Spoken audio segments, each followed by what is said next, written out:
कुछ तो बात है मेरे वतन की इस मिट्टी में, जो सरहदें लांघ कर भी दुश्मन घबराते हैं। और ये लोकतंत्र की ताकत ही तो है, और ये लोकतंत्र की ताकत ही तो है जो हर तूफान को पीछे छोड़ जाती है।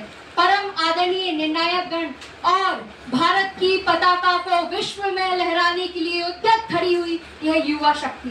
आज मैं एक ऐसे विषय पर अपने विचार प्रस्तुत करने जा रही हूँ जो भारत के लोकतांत्रिक भविष्य को एक नई दिशा देने की क्षमता रखता है।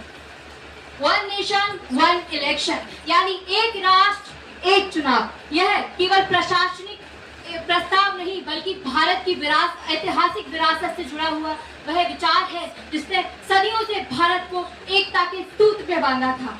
जब चंद्रगुप्त ने तलवार ने अखंड भारत को सींचा था, जब अशोक ने धम्म से पूरे भारत को एक किया था, जब समुद्रगुप्त की विजय पूरे भारत में लहरा रही थी, तब ये भूमि एक थी, एक पहचान थी, एक संकल्प थी। भारत की आत्मा में एकता हमेशा से रची बसी रही है, किंतु विदेशी आक्रमणों के कारण, अस्थिरता के कारण, सरकार के गिरने के कारण ये अस्थिरता सामने आई। स्वतंत्रता के बाद 1952, 57, 62, 67 में हमने फिर से इस परंपरा को जीवंत किया था, लेकिन 1968 में फिर से अस्थिरता आई और ये एक सतत प्रतिक्रिया बन गई।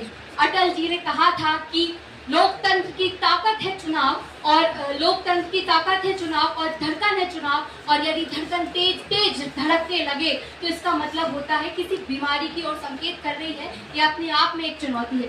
वर्तमान में भारत फिर से प्रशासनिक और लोकतांत्रिक दबाव महसूस कर रहा है। हर साल किसी न किसी राज्य में चुनाव होते रहते हैं, जिसके कारण प्रशासनिक मशीनरियों पर दबाव पड़ता है।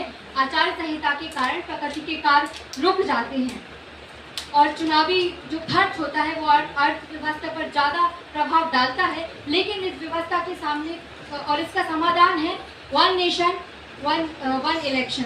इसके सामने भी कई चुनौतियां हैं, जैसे कि संविधान में संशोधन और सभी दलों की सहमति, किंतु इतिहास हमें सिखाता है कि भारत की ताकत एकता ही है।